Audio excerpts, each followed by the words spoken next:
All right, no, seriously. You are all reporting about the craziness that's happening all over the world. And I mention such examples or reasons as, I don't know, price hikes, inequality, laws that they don't agree with, employee dissatisfaction. Is there a connective tissue amongst all these different protests around the world?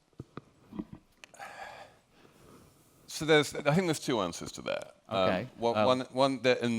You'll like this one. One is yes, and the other one is no. The yes answer, I think, is very simple. You can just sort of, in this inchoate sort of Davos-esque way, just say inequality. People don't want. People are protesting against inequality. Inequality is rising in just about every country in the world. The no answer is, I think, that for all that you are pointing to these catalysts in each of these countries, whether it's a subway hike or a rise in the price of bread or of oil or Evo Morales trying to stay on for fourth term or whatever it is, there's... Who's that? Just explain. Oh, the ex-president of Bolivia, who's now in exile in Mexico. What I think you see now, in distinction to previous protests and revolutions, going back centuries, but all the way up until the Arab Spring, is that those had institutional goals. They like, we want to create the new government, we want to change the constitution, we know what we want. And for all that you have, like, the 5 demands in Hong Kong or something like that, what we're seeing now is, I think what we were talking about earlier today, it's more of a rebellion. It's more about just destabilizing things. I think we saw that most clearly with the Yellow Vests in France, but you're seeing it across the world, especially in Chile. It's not a very clear set of demands, so much as it's just anger at institutions. And it's a broad-based anger at institutions, and it probably does have some kind of roots in inequality, but I think it's, there is something very global about the way that every country can see each other, and they're just like picking up on a just radical lack of faith in institutions, and they're just angry, and that's new. Okay. Well, Janine, as you know, this panel is called the New People Power Movement, right? Because the original People Power Movement, if you didn't know, was happening in the 80s and 90s in Asia and Eastern Europe. So I'm curious. I'm wondering why, like, The Economist just called it the New People Power Movement, what's happening right now. Is there any similarities or differences? How would you compare or contrast what's happening now in this new era that we're living in? So I remember the Arab Spring really clearly because it was a time in web journalism, digital journalism, where we felt we were transformationally able to tell a story from the ground rather than via an international correspondent who'd sort of been parachuted out to go and then ring back at midnight and say, "Hello, London, this is what's happened." Using live blogs, being able to publish directly into Arabic, we invented, it's just going to make you laugh, it was so recent, curated Twitter lists where journalists of enormous expertise and many years standing would write down the names of people they knew, identifying people they knew who they knew were expert and were definitely there and could give us a perspective, so that we would put that onto the site in a very, it was sort of artisanally crafted way that seems hilarious when you're now in a world of tweet deck lists of just anybody with a hashtag going, "Oh yeah, I've just seen this protest." And I look back at it with this sort of tremendous nostalgia of thinking we checked and triple checked and verified pretty much everything we reported in real time, and then in Tahrir Square, people at one point were cheering The Guardian. I worked for The Guardian at the time. I'm not being generous about a rival. I genuinely thought that we, as the media, had sort of in a slightly wide-eyed way made a real difference in spreading good information and inspiring people to. After all, with the Arab Spring, we knew exactly what the protests were about. They were about bringing democracy to the Middle East, right? And that went great. So now we have this sort of decentralized protest that was really interesting how they were describing it earlier.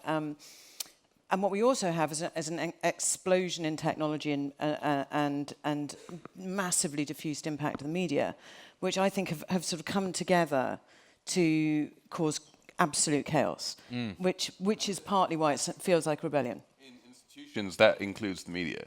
Right. Absolutely. So there's like chaos of like fake news, real news, what people are saying. Right, and It's actually just in like the nobody incredibly knows new what's going on. institutions, such as the platforms that carry the messages. And I mean, Carol's going to talk to you. She'll talk to you about who or why or how they're doing it. But the effect is everybody sees everything. All protests seem immediate. Everybody goes to bed tweeting the world is burning, whether they're talking about their bus queue or their actual neighbourhood or the President of the United States. And there's just a sense of increasing panic, which spreads like wildfire. And fueled by disinformation. Would you say that there's like a contagion effect? I would now, if that's what you'd like me to say. Let's use that I right will say now. there is a contagion effect. And that's just Yeah. the point, Brad. That's the sort of what you asked earlier, the connective tissue. It is Yeah. the technology. It is the ability. Felix talked about inequality being an issue. Well, is there more inequality? Perhaps. But what there is definitely a lot more is awareness of inequality. I can see what other people have now. I can see the democracy or the right to change governments in the neighboring countries. I can see it in real time. I'm asking myself, why don't we have that? And why haven't things changed? And that, the technology, particularly social media, is the most obvious culprit, or if you see this as a positive, enabler of the protests around the world and the growing awareness, and also the likelihood that the governments will become even more restrictive about the way internet and social media. Right, in certain countries, they're actually using social media to find the people, the dissidents around the world, and they're actually reducing the ability to use the internet to communicate. Yeah, I mean, there's crackdowns. Yeah, I mean, there's a story today about the government of Kenya going to Facebook and putting in requests to find out who had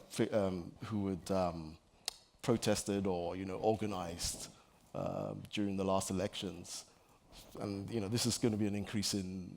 So it's not just, I guess, an electrifying force that people can communicate, and this movement could spread. It's also a way to actually find the people. I'm talking about technology or social media. Find the dissidents who are actually creating these protest movements. And if we're going back to this idea of lack of faith in institutions, I think what happened in 2016 was that we realized that Russia in particular, but governments in general, could weaponize social media and use them against entire populations. Right. We've published a series of stories at the FT about WhatsApp and exploits built by, in theory, private firms. We're going to get taxed for using that.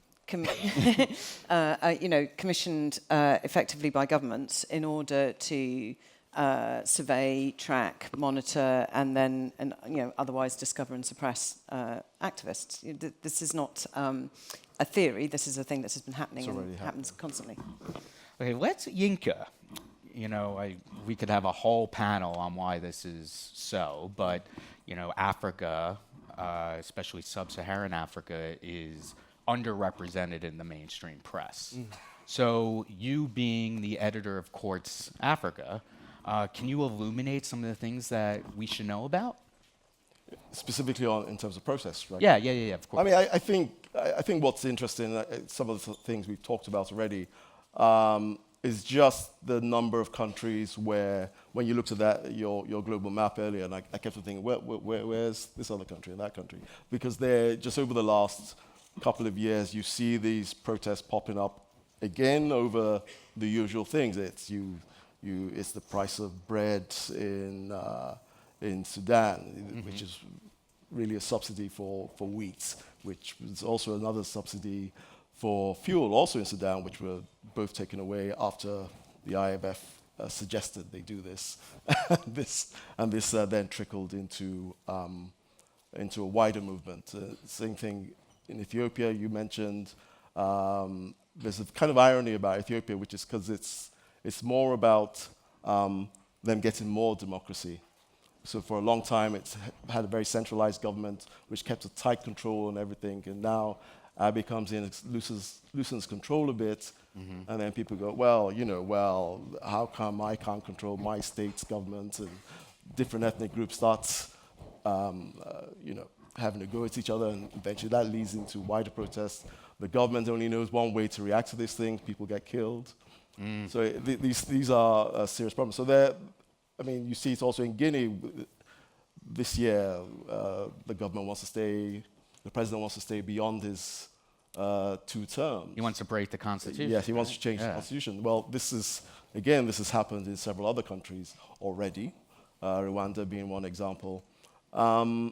So I think what's different is, like we said earlier, is just an awareness across the continent, sub-Saharan Africa especially, that we are not going to just allow this to happen especially because younger people. Well, that's what I was going to ask. Yes, like, people on social whereas media. the rest of the world is aging, so to speak, you have an influx of young people in Africa, right? So, we didn't really talk about age groups of people who are protesting. Usually it's the younger people. It's always the end. Right. And Africa, as most people here would know, is a very young continent. It's 70% of the population, on average, is under 30. So yeah, I was just in they're the people on social Rwanda, media. right? And I think like 45% or some crazy number are like under the age of 14 or something like that. I mean, it's crazy. Yeah. So we don't have that much more time because the world is a crazy place, and we tried to granulate that. But Felix, you being the editor of Axios Edge, which talks about economics and business, and also obviously being a Slate Money, what's the economic impact for all these people in the room who are from the fashion business? And how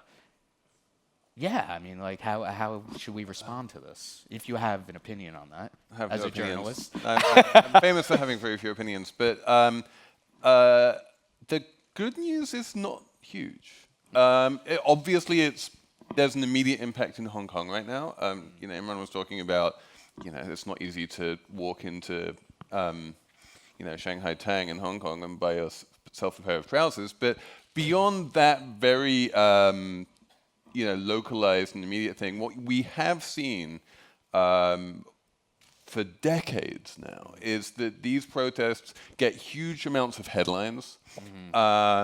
They really they imprint themselves on our consciousness, and we think because they get so many headlines that they are macroeconomically important, and nearly always they're not. They almost never have like what you've been systemic. saying. Now in Hong Kong, they are Hong Kong is now in recession, and Hong Kong is just a city. Remember, I mean, but beyond the city-state of Hong Kong, these protests have not really had an effect on economic growth, on middle-class purchasing power. I think if you're a business and you're making multi-year plans looking forwards, honestly, you can more or less, it doesn't impinge on you. It impinges on you as a human, and you care what's going on in the world on a human level. On a business level, I don't see it so much.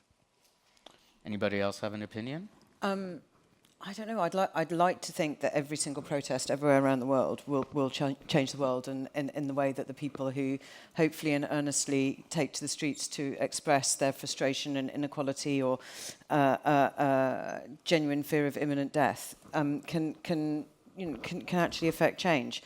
But I keep thinking about Occupy and diffuse, decentralized protests, and how at the time, again, in a slightly more idealistic version of myself, I thought, oh, the patriarchy insists on like a series of talking points, and that's not what this is about. And, Yeah. and actually, the internet's empowered us to be much more subtle and nuanced than this. But I mean, but largely, Not much. did anything happen? No. I think they created the Tea Party. The Tea Party.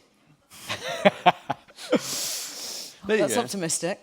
So I fear, and if we're honest, we all know people who sort of go to protests as a weekend activity now. That we all know the grammar of the pictures for Instagram of the witty placards or the knitted hats or the thing that has become almost a lifestyle choice of showing how you care. And I don't doubt that people care. I worry that it's become a background noise. So do you think it'll escalate, or it's just gonna all fizzle? Just observe. All right.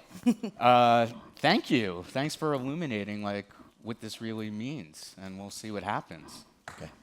Thank you.